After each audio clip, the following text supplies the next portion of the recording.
All right, let's dive into one of the most influential books ever written, the Gospel of Mark. Now, here's a thought. What if for centuries, most of us have been fundamentally misunderstanding what this book even is? I mean, what if the real secret to unlocking this ancient text isn't just about the words on the page, but about understanding what kind of book you're actually holding? You see, before we can get what Mark is saying, we first have to figure out what Mark is doing. The writer C.S. Lewis, I think, really nailed this idea. He said you can't judge anything, from a corkscrew to a cathedral, until you know what it is and what it's for. And that applies perfectly here. For us, with the Gospel of Mark, it all boils down to one super basic question. What even is a gospel? Okay, so let's start right there. That word, gospel, it's a word we hear all the time, right? But we almost never stop to think about what it actually means or where it came from. And trust me, the answer is, well, it's pretty fascinating, and it totally changes how you read this book.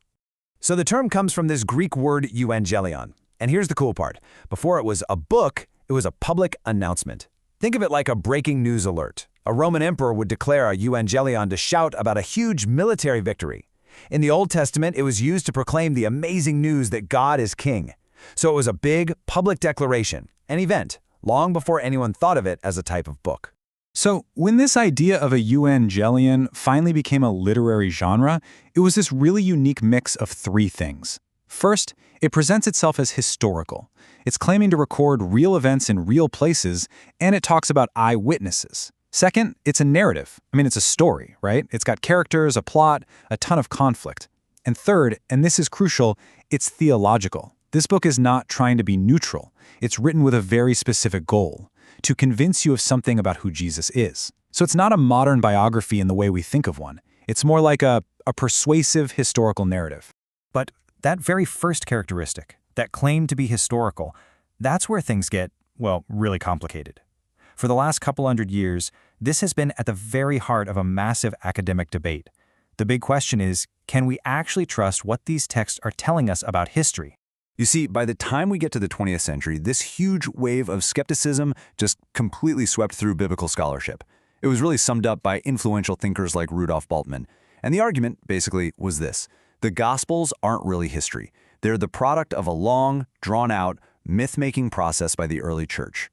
And that's what created the central conflict that honestly still dominates the field today, this idea of the Jesus of history versus the Christ of faith. The theory goes that the real historical guy who walked around in first-century Palestine has been buried under all these layers of theology and myth that his followers created later. So the big million-dollar question for scholars is, can we even separate the two? But that skepticism isn't the whole story, not by a long shot. There's also a really strong case to be made that the Gospels are historically grounded. They're just not written in the same way a modern historian would write history, you know? There are four key arguments that really stand out. First, the writers give you verifiable details, real names, real places. Second, there's a huge emphasis on eyewitness testimony. Third, and this one is a big one, we'll come back to it, they include details that are, well, frankly embarrassing. And finally, you know all those major controversies that absolutely rocked the later church, like huge debates over which Old Testament laws to follow? They're just not there. If these books were written much later, you would totally expect to see those arguments shoehorned into the story. And that brings us right back to that third point, the one about embarrassing details. Just think about it for a second. If you were completely inventing a heroic founding story for your movement, would you really make your main followers, your heroes, look confused, cowardly, and kind of clueless? No way. You definitely wouldn't write that they all abandon your hero right at the end. The very fact that these difficult details are in there suggests the writers were trying to record what actually happened, not just invent a story they wished had happened. Okay, so with all that historical context in our back pocket, let's zoom in on our main subject, the Gospel of Mark itself. Because this text isn't just a gospel in general. It has a literary style that is completely its own. It's just breathless, it's vivid, and honestly, it's incredibly clever. So, 42. What in the world does the number 42 have to do with the Gospel of Mark? Now, it's not the answer to life, the universe, and everything. Sorry to disappoint, but it is the key to understanding the incredible, nonstop pace of this story. That is the number of times Mark uses the Greek word for immediately to just jump from one scene to the next. 42 times. It's absolutely staggering. To put that in perspective, Matthew uses it only 5 times, and Luke just once. The effect is you get this story that feels like it's just tumbling forward, this really urgent narrative that literally never lets you catch your breath. And that's not all. Mark also uses this brilliant, really unique structural device to tell the story. Scholars have given it a great nickname, the Markan sandwich. And I promise, once you see how it works, you'll start spotting it everywhere in his gospel. So here's how it works. Mark will start telling a story. Let's call that story A, the top slice of bread. But before he finishes it, he'll just abruptly cut away to a totally different story, story B. That's the meat in the middle. He tells all of story B, and then he comes back and finishes story A, the bottom slice of bread. He's layering them so that they interpret each other. For example, there's this one place where he starts a story about Jesus cursing a fig tree. Then, bam, he interrupts it with the story of Jesus cleansing the temple. Then he goes back to the fig tree, and what do you know? It's withered. The meat in the middle, the temple cleansing, is the key to understanding why the fig tree, which was a symbol for the temple, was cursed. It's brilliant. The way Mark paints his characters is also really distinctive. His portrait of Jesus is just so human.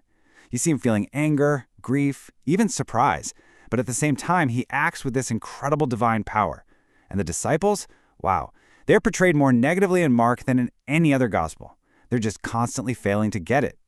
And his whole story is dripping with irony. The powerful Son of God suffers. The religious insiders end up on the outside, while the outsiders get welcomed in. But for everything we know about its style and its history, the Gospel of Mark is still bookended by two massive mysteries. Who on earth actually wrote it, and how was it really supposed to end? All right, so let's tackle that first one. Who was this Mark? Well, here's the really strange thing. The text itself is totally anonymous. It never once names its author. That title we all know, the Gospel according to Mark, that was actually added much later. Now, the earliest church tradition, going all the way back to the 2nd century, says the author was a guy named John Mark, who was a companion of the Apostle Peter. The claim was that Mark was basically Peter's interpreter, that he was just writing down Peter's eyewitness memories. And honestly, there's a pretty compelling piece of logic that supports this. Think about it. John Mark wasn't a major figure. If you were just going to make up an author to give your book credibility, you'd probably pick a famous apostle, right? Not some background player? And that leads us to the final and maybe the greatest mystery of them all. If you open up a modern Bible today and flip to the end of Mark, you might notice something weird. The last 12 verses are often in brackets with a little footnote. And believe me, there is a very, very good reason for that. Okay, so here's the deal. The manuscript evidence is actually pretty clear on this. Our oldest and most reliable copies of Mark's Gospel just stop. They end at verse 8, with the women running away from the empty tomb. Quote, "For they were afraid." That's it. The end. Those last 12 verses that we're used to seeing, the ones that describe resurrection appearances, they just don't show up in these early manuscripts. Not only that, but the writing style and the vocabulary in those last verses are completely different from the rest of the book. So the scholarly consensus is pretty solid. They were added much, much later, probably because someone wanted to give the story a tidier, more satisfying conclusion. So think about that. A text that begins as an evangelion, a bold public proclamation of good news. It doesn't conclude with a triumphant victory. It concludes with fear, silence, and one of ancient literature's greatest unresolved mysteries. It just leaves us hanging, forced to wonder, what happened next? And maybe more importantly, what does that abrupt, unsettling ending ask of us, the reader?